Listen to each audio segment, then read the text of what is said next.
Aujourd'hui, je vous présente mon matos photo vidéo. Bon, je m'excuse d'avance pour la qualité de l'image, car pour vous présenter du coup mon matériel, mon R6 est devant moi, et donc je filme cette vidéo avec mon ancien boîtier, mon Sony A6300. Bon, on va pas tourner autour du sujet pendant 1000 ans, on va commencer par le boîtier. Donc ouais, on va commencer avec le boîtier. Pour la photo et pour la vidéo, j'utilise le Canon EOS R6. Il n'est maintenant plus tout jeune et je l'ai d'ailleurs acheté début 2022. Il possède un capteur plein format stabilisé de 20 millions de pixels. C'est un boîtier en monture RF, je l'utilise d'ailleurs avec une bague d'adaptation pour pouvoir utiliser mes objets EF dessus. C'est mon boîtier principal en photo et en vidéo. J'ai d'ailleurs fait 2 vidéos à son sujet qui sont disponibles en description. Bon, bien sûr, le boîtier tout seul sert à rien, c'est pour ça que j'ai pas mal d'objectifs qui l'accompagnent et sur lesquels je le monte. Alors j'ai fait le choix d'avoir personnellement un boîtier en monture RF sur lequel j'utilise que des objectifs en monture EF. Bon, on va commencer par les 3 objets en série L de chez Canon que j'utilise. Bon, chronologiquement, on a le 16-35, le 24-70 et le dernier en date, le 85 1.4. Le 16-35, c'est le plus vieux des objectifs que j'utilise à l'heure actuelle. Je le possède depuis l'été 2020, c'est un grand angle à ouverture constante de 2.8. Il n'est pas parfait, mais très utile dans certaines situations. J'ai fait une vidéo à son sujet qui est disponible en description. Le 24-70. Celui-là, je ne le quitte pas depuis que je l'ai acheté en août 2022. C'est mon objet à tout faire, paysage, portrait et vidéo. Je l'utilise presque tout le temps. Comme le 16-35, il possède une ouverture constante à 2.8 sur toute sa plage focale. Niveau piqué, c'est un tueur, rien à redire. Une vidéo est également disponible à son sujet en description. Et pour finir les Canon, le 85 mm 1.4. C'est le dernier objectif que j'ai acheté. Depuis février, je l'utilise sur la plupart des shootings que j'ai pu faire. Comme tous les Canon récents, il a un piqué démentiel qui, mêlé avec son bokeh doux, le rend incroyable pour réaliser des portraits.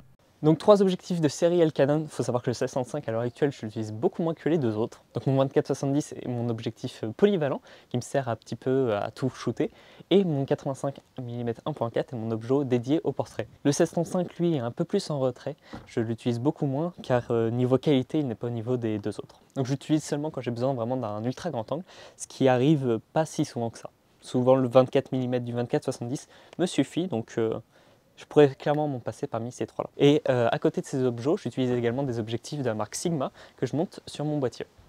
Bon, pareil, chronologiquement, on a le 35 mm, le 70-200 et le grand bébé, le 60-600. C'est vraiment un monstre celui-là. Le Sigma 35 mm 1.4, mon deuxième objectif pour les portraits. Il n'est pas aussi doux que le 85 mm, mais le rendu des photos avec est tout de même très sympa. J'avais fait une vidéo à son sujet quand je l'avais acheté en août 2021. Le lien est en description. On enchaîne avec le 70-200 2.8. C'est le plus connu des objectifs sur ma chaîne YouTube. Je vais pas en refaire une présentation. C'est un monstre de qualité et il fait partie de mes objectifs préférés. Je l'ai acheté peu après le 35 mm et j'ai également fait une vidéo à son sujet qui est disponible dans la description. On termine avec l'énorme 60-600. Je l'ai acheté cet hiver. C'est un monstre de près de 3 kg avec un zoom démentiel de x10. Je ne l'utilise pas autant que les autres, mais sa qualité et son piqué sont toujours au rendez-vous. Donc ouais, pour les longues focales, j'ai fait le choix de m'orienter sur les objets de chez Sigma. Donc j'ai d'abord investi dans mon 70-200 2.8, qui est une excellente optique. D'ailleurs, je vous ai fait quelques vidéos à son sujet. Donc lui, il me permet d'aller jusqu'à 200 mm, ce qui est plutôt intéressant en plein format, surtout avec une ouverture à 2.8. Et à côté, nous avons l'énorme 60-600 qui lui me permet d'aller un peu plus loin en cas de sport si je suis un peu éloigné ou pour faire un petit peu d'animalier. C'est vraiment un super bébé. Qui dénature un peu par rapport aux 2 autres gros Sigma, j'ai le petit 35 mm 1.4. C'était la première focale fixe à grande ouverture que j'ai acheté. Donc ouverture 1.4 pour les portraits, c'était vraiment top. Et à l'heure actuelle, je le couple un petit peu avec le 85 de temps en temps, même si je trouve que niveau qualité, il est légèrement en retrait par rapport au 85. Au niveau traitement des flares, traitement des voiles et ce genre de choses. Les Canon sont vraiment de meilleure qualité, même si cette optique, clairement, c'est un monstre pour son budget. Bon, voilà, ça c'est le matériel qui me sert du coup pour faire de la photo et c'est également ce qui me sert à filmer. Mon R6 c'est à la fois mon appareil photo principal et également ma caméra principale à l'heure actuelle. Mais bon, du coup, pour vous partager mes vidéos, mes balades photos, mes excursions et ce genre de vlog, j'ai dû également m'équiper avec d'autres styles de caméras. Bon, pour mes caméras, j'ai d'abord investi dans une GoPro Hero 9, puis plus récemment dans une GoPro Hero 10. Alors j'ai fait le choix des GoPro comme petite caméra embarquée car je les trouve très compactes, faciles à utiliser par rapport à la concurrence. Elles ont une très bonne image, une très bonne qualité de son. Elles sont pas parfaites, clairement, les GoPro sont pas les meilleures. Mais je trouve que leur rapport qualité-prix est assez intéressant. J'en ai deux, de base j'utilisais que la Hero 9 et récemment, enfin là cet été depuis que j'ai acheté le camping-car, je me suis dit qu'avoir une deuxième GoPro pouvait être intéressante. Donc j'ai acheté une Hero 10 Black. Clairement à l'heure actuelle j'utilise principalement la Hero 10 et de temps en temps je sors la Hero 9 comme dans le dernier voyage avec le pépère ou pour emmener sur la plage avec le sable et tout, j'ai préféré prendre la 9 plutôt que la 10. Clairement je pense qu'en vrai on pourrait faire avec une seule, mais c'est vrai que c'est un certain confort, même si demain je veux donner une GoPro à quelqu'un pour pour un projet où j'ai besoin de deux petites caméras embarquées, ben, j'en possède deux, voilà, globalement. Bon ben maintenant que je vous ai présenté ce matériel, on va changer de caméra, changer de décor et un petit peu tout changer pour vous présenter le son et le matériel audio que j'utilise dans mes vidéos. Donc ouais, on repasse sur R6 pour cette fin de vidéo, pour cette partie-là, la partie son. Donc je m'excuse d'avance, vous allez entendre le bruit de l'autofocus de l'objet parce que je n'ai pas mon micro-cravate sur moi, vu que je vais vous le présenter là. Donc je suis repassé sur un petit micro fixé au-dessus du boîtier. Donc on va commencer d'abord par ce qui enregistre le son avant de vous présenter ce qui est le capture.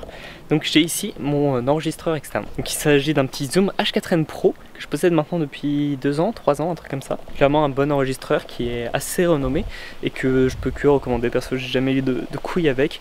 On peut lui brancher 2 XLR en plus de sa prise stéréo au bout. Au total on peut enregistrer du coup en 4 pistes. On a même une prise stéréo pour mettre des petits micros en jack dessus.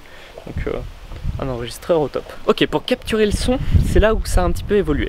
Donc avant, soit j'utilisais le Rode VideoMic Go qui est actuellement sur le R6 pour m'enregistrer, soit j'utilisais celui-là, le petit Rode NTG4 Plus.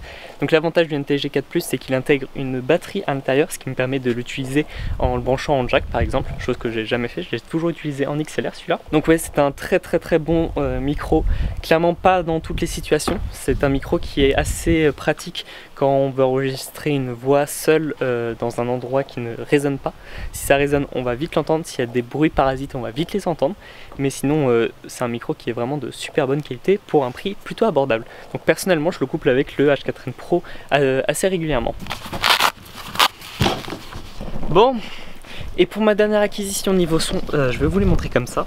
Il s'agit des très célèbres Rode Wireless Go 2. Voilà. Donc il y avait une première version des Rode Wireless qui était avec un seul micro.